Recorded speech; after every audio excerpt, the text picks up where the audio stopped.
মুমিন বান্দার জীবনে কোরবানির গুরুত্ব সীমাহীন, কারণ মুমিনের জীবনের একমাত্র উদ্দেশ্য মহান আল্লাহ তাআলার নৈকট্য লাভ করা। আর প্রকৃত কোরবানি তাকে অত্যন্ত দ্রুত আল্লাহর নৈকট্য অর্জনে ভূষিত করে। সম্মানিত প্রিয় দর্শক, আসসালামু আলাইকুম। আশা করি আপনারা সবাই ভালো আছেন। আজকের আমাদের ভিডিওর মূল বিষয় হচ্ছে কোরবানির বিষয় নিয়ে, তাই আপনাদের কাছে একটা অনুরোধ, ভিডিওটি স্কিপ না করে সম্পূর্ণ দেখবেন। কোরবানি কি? মহান আল্লাহ তাআলার সন্তুষ্ট লাভের আশায় পশু উৎসর্গ দেওয়াকে কোরবানি বলে।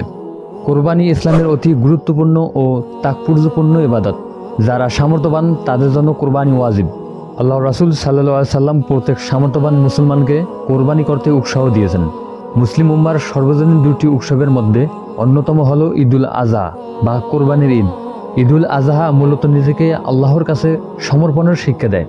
মহান আল্লাহ তাআলা বলেন, আমি প্রত্যেক সম্প্রদায়ের জন্য কোরবানির নিয়ম নির্ধারণ করে দিয়েছি। জীবনযাপনের জন্য তাদের যেসব বাহিমাতুল আনাম দিয়েছি সেগুলোর উপর তারা যেন আল্লাহর নাম উচ্চারণ করে। কোরবানি দিতে হবে শরীয়তে যে ধরনের পশু অনুমোদন করে দেওয়া হয়েছে সেগুলো দিয়ে, যেমন উট, গরু, মহিষ, ছাগল, ভেড়া এবং দুম্বা ইত্যাদি দিয়ে। এ ধরনের পশুকে কোরআনের ভাষায় বলা হয় বাহিমাতুল আনআম, অর্থাৎ অহিশ্রাংস গৃহপালিত পশু। এই 6 প্রকার পশু ছাড়া অন্য কোনো পশু দ্বারা কোরবানি করা যায় না। নিজের অর্থে কেনা পশুটি আল্লাহর নামে উৎসর্গ করে জবাই করার মাধ্যমে একজন প্রকৃত মুসলমান নিজেকে আল্লাহর কাছে সমর্পণ করে।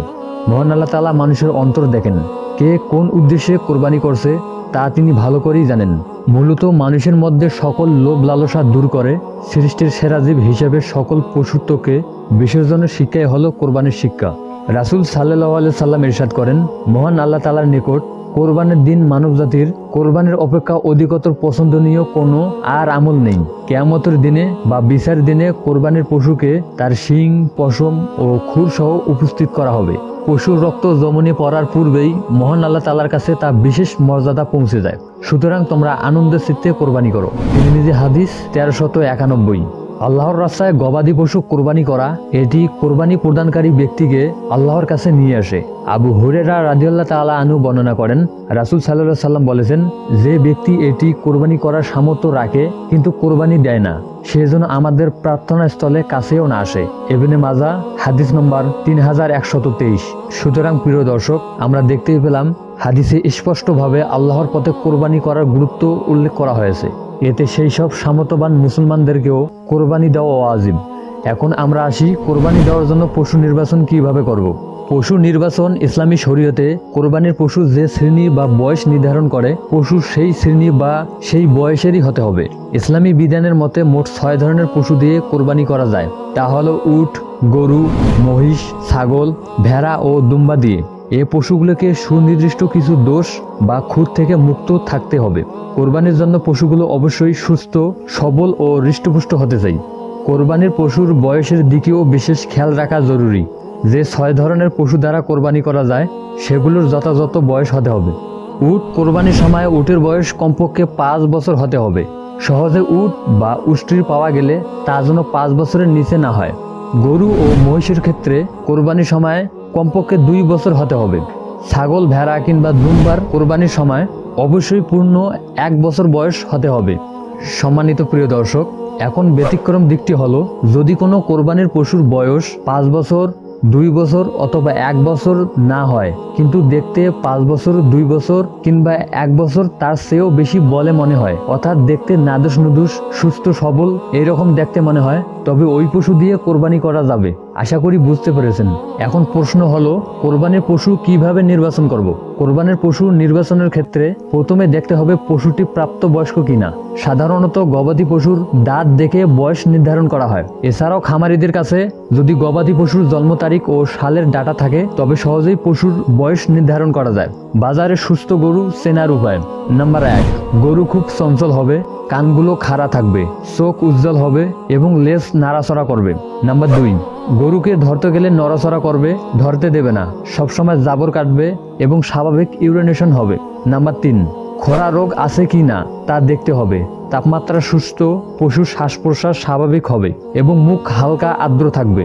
এছাড়াও অসুস্থ গরু চেনার উপায়। নাম্বার 1, গরু অল্প সময়ে মোটা তাজা করার জন্য অসাধু ব্যবসায়ীরা এদের 20 থেকে 25 দিন আগে স্টেরয়েড জাতীয় ওষুধ খাওয়ানো শুরু করে। এক্ষেত্রে অতিরিক্ত ডোজ খাওয়ানোর কারণে গরুর শরীরের স্বাভাবিক প্রক্রিয়া নষ্ট হয়ে যায়, এর কার্যক্রম বিনষ্ট হয়। এতে শরীরে পানি জমে শরীর ফুলে যায়, ফলে সাধারণ লোকজন সহজে গরুর অসুস্থতা বুঝতে পারে না। এই ক্ষেত্রে অসুস্থ গরু চেনার উপায় হলো গরু গম্ভীর হয়ে যায়, অস্বাভাবিক দ্রুত শ্বাস প্রশ্বাস নেয়, শরীরের তাপমাত্রা বেড়ে যায় এবং বসে থাকে। এছাড়াও পশুটি সহজে উঠতে চায় না। এখন আমরা দেখব পশুর যেসব ত্রুটি থাকলে কোরবানি দেওয়া যাবে না। আলী রাদিয়াল্লাহু তাআলা আনহু বলেন, আমাদেরকে রাসূল সাল্লাল্লাহু আলাইহি সাল্লাম আদেশ করেছেন আমরা যেন কোরবানির পশুর চোখ ও কান ভালো করে দেখে নিই এবং কান কাটা বা কান ফাড়া এবং কানে গোলাকার ছিদ্র করা পশু দ্বারা কোরবানি না করি। আবু দাউদ হাদিস নম্বর 2804। কোরবানির পশু হতে হবে দোষ ত্রুটি মুক্ত।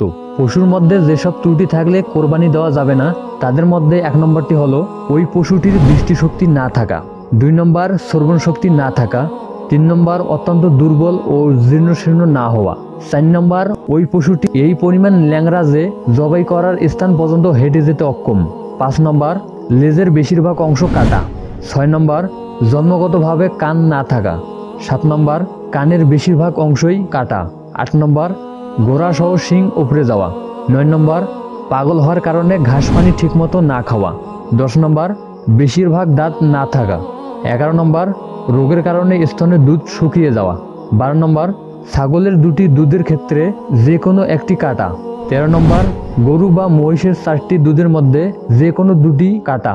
মোট কথা কোরবানির পশু বড় ধরনের দুষ্ত্রুটি থেকে মুক্ত হতে হবে।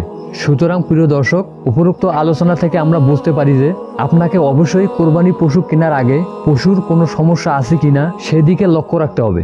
সমস্যা থাকলে সে গরু এড়িয়ে যাওয়াই উচিত। আর একটা বিষয় মনে রাখবেন, মহান আল্লাহ তাআলা আপনাকে কোরবানি করার সামর্থ্য দিয়েছেন বলেই তা আপনি করতে পারছেন, তাই আল্লাহর শুকরিয়া আদায় করুন। এছাড়াও মুসলমানদেরকে মহান আল্লাহ তাআলা কোরবানি দেওয়ার তৌফিক দান করুক, আমিন। সম্মানিত প্রিয় দর্শক, এই ছিল আজকের ছোট্ট ভিডিওটি ভালো লাগলে অবশ্যই চ্যানেলটি সাবস্ক্রাইব করবেন। আর আমাদের এই ভিডিওটি যারা ফেসবুক পেজ থেকে দেখতেছেন তারা অবশ্যই ফেসবুক পেজটি ফলো দিয়ে রাখবেন। আর যারা এখনো নামাজ শুরু করেন নাই তারা অবশ্যই আজ থেকে 5 ওয়াক্ত নামাজ শুরু করবেন। দেখা হচ্ছে পরের ভিডিওতে, ততক্ষণে নিজের খেয়াল রাখুন। আল্লাহ হাফেজ।